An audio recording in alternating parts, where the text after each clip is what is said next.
فجر کی 2 سنتوں کے بعد یہ کلمہ پڑھ لو، دنیا دوڑتی ہوئی قدموں میں گرے گی، کامیابی ہی کامیابی انشاءاللہ۔ آج جو وظیفہ لے کر آپ کی خدمت میں حاضر ہوا ہوں، اس وظیفے کو کرنے کے بعد انشاءاللہ تعالی آپ کو کسی وظیفے کی ضرورت نہیں پڑے گی۔ یہ وظیفہ ہمارے پیارے آقا کریم حضرت محمد صلی اللہ علیہ وآلہ وسلم کی زبانی ہے۔ ان کے لب اقدس سے یہ وظیفہ نکلا ہے، اور یہ بات ہم سب جانتے ہیں کہ جو کلمات ہمارے پیارے نبی کریم صلی اللہ علیہ وآلہ وسلم کی زبان سے نکلی ہو، وہ بات کبھی غلط نہیں ہوتی۔ یہ وظیفہ میری ہر بہن، ہر بھائی جو قرضے کے نیچے دبے ہوئے ہیں، ان کے مالی حالات بہت ہی زیادہ خراب ہیں، کھانے کو لالے پڑے ہوئے ہیں، انشاءاللہ تعالی پورے یقین کے ساتھ کریں گے تو خود اپنے دن پھرتے ہوئے محسوس کریں گے۔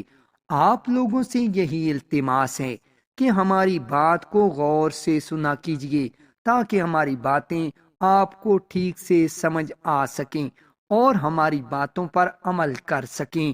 آپ لوگ اس وظیفے کے بارے میں آپ کو ایک واقعہ بھی بتاتا چلوں کہ یہ وظیفہ کس قدر آزمودہ اور مجرب ہے۔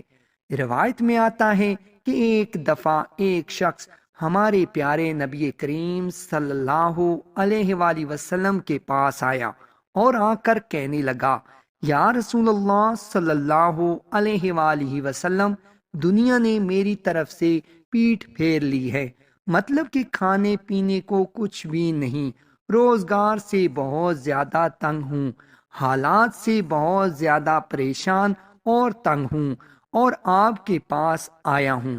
تو آپ صلی اللہ علیہ وآلہ وسلم نے اس شخص کی طرف دیکھا اور کہا کہ تم ملائکہ کی نماز اور اللہ کی مخلوق کی تسبیح سے کیوں غافل ہو گئے ہو؟ اللہ رب العزت اسی کے صدقے سب کو رزق دیتا ہے۔ آپ صلی اللہ علیہ وآلہ وسلم نے اس شخص سے فرمایا کہ جب صبح صادق طلوع ہو تو یہ تسبیح 100 مرتبہ پڑھنی ہے۔ صبح جب فجر کی نماز کا وقت ہو تو نماز فجر کی 2 سنت ادا کرنے کے بعد یہ ایک تسبیح کو 100 مرتبہ پڑھنا ہے۔ فجر کے 2 فرائض ادا کرنے سے پہلے اپنی تسبیح پوری کرنی ہے۔ وہ تسبیح کون سی ہے؟ سبحان اللہ و بحمدہ، سبحان اللہ العظیم و استغفر اللہ۔ اس چھوٹے سے وظیفے کو آپ نے 100 مرتبہ کرنا ہے۔ سرکار دو جہاں رحمت للعالمین نے ارشاد فرمایا کہ اس وظیفے کو کرنے کے بعد دنیا تمہارے پاس ذلیل ہو کر آئے گی۔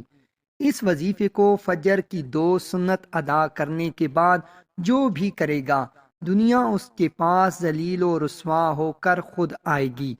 آج کل ہمارا سب سے بڑا مسئلہ صرف ذریعہ معاش ہے۔ ہر دوسرا شخص اسی پریشانی کی وجہ سے پریشان ہے۔ ان کے کاروبار میں برکت نہیں، رزق میں فراوانی نہیں، تو ایسے لوگوں کے لیے یہ بہترین وظیفہ ہے۔